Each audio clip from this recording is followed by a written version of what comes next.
በቤተ ክርስቲያናችን ንስሐ በሶስት መልኩ ነው የሚፈጸመው። በስንት አልኳችሁ? በሶስት። የመጀመሪያው አንድ ሰው ንስሐ ለመግባት ሲመጣ የመጀመሪያው እርምጃ ጸጸት ነው። ምንድነው አልኳችሁ? ጸጸት። ጸጸት ማለት በድያለሁ፣ አጥፍቻለሁ፣ እግዚአብሔርን አስቀይሜያለሁ፣ ስለዚህ ጌታዬን ስለበደልኩ በእውነት ይቅር በለኝ ብሎ ከቤት ማሰብ፣ አስቦ እዚህ መምጣት፣ ይሄ ጸጸት ነው። የንስሐ የመጀመሪያው እርምጃ ጸጸት ነው።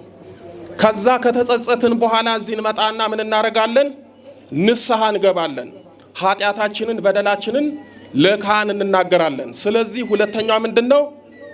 ንስሐ መግባት ነው። ኃጢአትን በደልን መናዘዝ ነው። በዚህ በማቴዎስ ወንጌል በምዕራፍ 8 ቁጥር 4 ላይ እጅግ በጣም የሚገርም ቃል አለ። ይሄንን ነገር በሉ እስኪ። ይሄንን ነገር ለማንም እንዳትናገር ተጠንቀቅ፣ ሄደክ ራስህን ለካህን አሳይ። ይሄንን የተናገረው ጌታችን መድኃኒታችን ኢየሱስ ክርስቶስ ነው። በማቴዎስ ወንጌል በምዕራፍ 8 ቁጥር 4 ላይ ይሄንን ነገር ለማንም እንዳትናገር ተጠንቀቅ፣ ሄደ ራስህን ለካህን አሳይ። አንድ ሰው ወደ ጌታችን ወደ መድኃኒታችን ወደ ኢየሱስ ክርስቶስ መጣ። በለምጽ የነደደና በለምጽ የተመታ ሰው ነው። ጌታችንን ማረኝ ፈውሰኝ አለው። ጌታችን መድኃኒታችን ኢየሱስ ክርስቶስ ወንጌሉ እንደሚለው እጁን ዘረጋና ፈወሰው። ምን አደረገው? እጁን ዘረጋ። በእውነት እግዚአብሔር ለሁላችንም እጁን ይዘርጋልን፣ የምሕረት እጁን ይዘርጋልን። እጁን ዘረጋለት፣ ከዛ ፈወሰው፣ ዳሰሰው፣ ከለምጹ አነጻው። ከዛ በኋላ ምን አለው? ይሄንን ነገር ለማንም እንዳትናገር ተጠንቀቅ፣ ራስን ሄደ ለካህን አሳይ ብሎ ጌታ ሪፈር ጻፈለት። እሱ አምላክ ነው፣ እሱ ፈዋሽ ነው። ታምሩን ካደረገለት በኋላ ተጠንቀቅ አለው።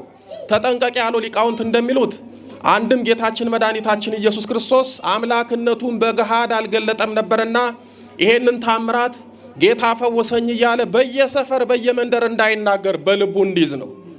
ሁለተኛ ደግሞ ለማንም አትናገር ተጠንቀቅ ያለው ኃጢአቱን ነው። ኃጢአት ለማንም አይነገርም፣ ለጓደኛ አይነገርም፣ ለወዳጅ አይነገርም። ኃጢአት የሚነገረው ለማን ነው? ለእግዚአብሔርና ለካህን ነው። ካህን ማለት ጌታችን መድኃኒታችን ኢየሱስ ክርስቶስ ተቀመጥ በወንበሬ ተናገር በከንፈር ያለው ነው። ካህን ቁጭ ብሎ ክርስቶስን ወክሎ ንስሐችሁን ይሰማል፣ ኃጢአታችሁን ያዳምጣል። ስለዚህ ተቀመጥ በወንበሬ ብሎታል። ከዛ ተናገር በከንፈሬ ማለት ምንድነው? ስትናዘዙ ይሄን ያህል ስገዱ፣ ይሄን ያህል ጾሙ ብሎ ጌታችን መድኃኒታችን ኢየሱስ ክርስቶስ እንዲታረቀን የሚሰጡት ቀኖና ነው።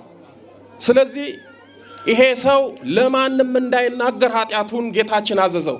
እናንተም በደላችሁን ኃጢአታችሁን ለማንም አትናገሩ፣ መታችሁ ለካህን ነው ለክርስቶስ ነው የምትናገሩት። ስለዚህ ጌታችን መድኃኒታችን ኢየሱስ ክርስቶስ ሂድና ራስን ለካህን አሳይ አለው። ቀጥሎ ምን አደረገ? ለካህን ምን አድርግ? አሳይ። ምን የፊቱን ነው እንደሚያሳየው? ፈውሶታል፣ አድኖታል። ግን ሄደ የሰራውን ኃጢአት ለካህን ተናዘዝ፣ ቀኖና ንስሐ ተቀበል ሲለው ነው። ሶስተኛ ቀኖና ነው። ቀኖና ማለት የሚሰጣችሁ ጾም፣ ጸሎት፣ ስግደት ነው። በነገራችን ላይ ለሰራነው ኃጢአት ካህናት አባቶቻችን የሚሰጡ ንስሐ አይመጥንም። እንደ ኃጢአታችን አይደለም የሚሰጡን፣ እንደ እግዚአብሔር ቸርነት ነው የሚሰጡን።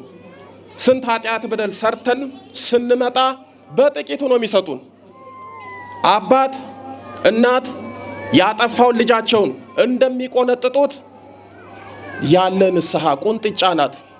41 64 100 ምናምን ለ15 ቀን ለአንድ ሳምንት እቺ ምንድናት?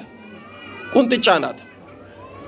ስላጠፋን ከእግዚአብሔር ጋር መታረቂያ እንዲሆነን ዝቅ ብለን በድያለሁ እንድንል እንጂ በእውነት እንደ ኃጢአታችን ቢሆን ንስሐችንም ከባድ ነው። ስለዚህ ካህናት አባቶቻችን ንስሐውን በሚገባ ይሰጧቸዋል።